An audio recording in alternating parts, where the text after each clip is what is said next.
you? Yeah, my name's Clay Hammond. I'm the president on the board of trustees here at Old Rhinebeck Aerodrome. I'm also chief pilot. Clay, as a chief pilot, you get to fly the replica of the Spirit of St. Louis.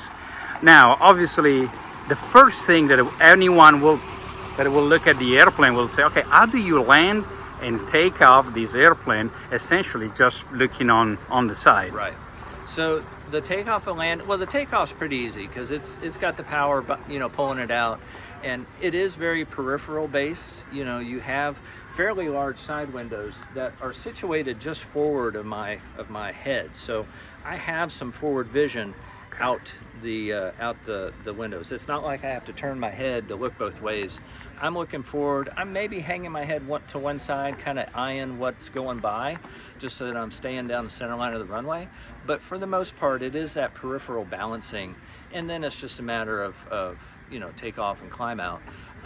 When you're in the turns in the Spirit of St. Louis, there's a fairly good sized skylight, so you can actually in the turn look out the skylight to see what you're turning into. It's not necessarily about what's right in front of you, it's about what you're headed towards off either side, depending on which way you're turning. So there's a lot of that going on.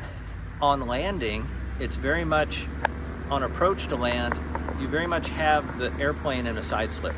So you've got the nose cocked one way with rudder, and you have the wings rocked the other way to create this sort of crossed up effect, that allows the airplane to move through the air sideways. Talking about the approach, today during the air show, you had to go around. Yes. Can you walk us through, what happened and why you did this? Absolutely. You decided to? So, actually what it was today, the weather was almost too good. The wind was light and variable. There was almost no wind. Where this airplane likes to land was with about 5 to 10 knots of wind on the nose. If I have a little wind on the nose, it sets up really nice for a nice easy landing. When there's no wind at all, you just have to be really stabilized really far out to get the speed right on, because it's such a clean airframe. I mean, Lindbergh went to great lengths to make the airplane as efficient as possible for good reason. He wanted to fly over 30 hours across the Atlantic. He wanted to get there as soon as he could. So the airplane was cleaned up very aerodynamically for the purposes of the crossing.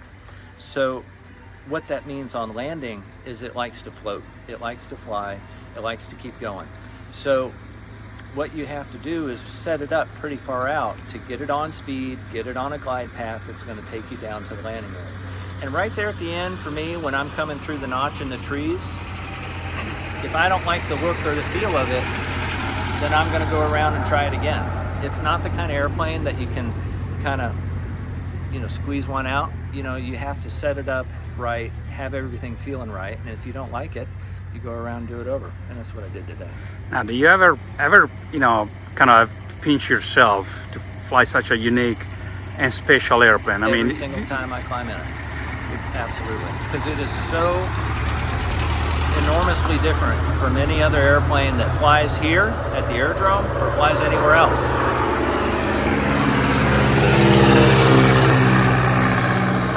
A little interruption from your D-25. So Lindbergh designed it for one thing and one thing only, to go in a straight line, to Paris.